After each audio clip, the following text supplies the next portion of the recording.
A Carballeira.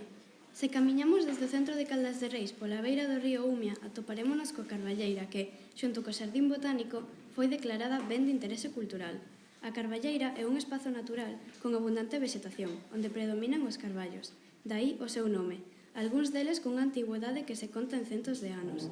Ademais do seu interese como medio natural, este lugar é a sede de diversos actos festivos, como as festas patronais, os festivais de música, Cultura Quente e Portamérica ou o Encontro de Arte e Cultura Caldarte.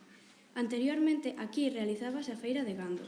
A súa historia remóntase ao ano 1863, momento de auxe dos balnearios de augas termais cando se impulsou a súa creación xunto co Xardín Botánico.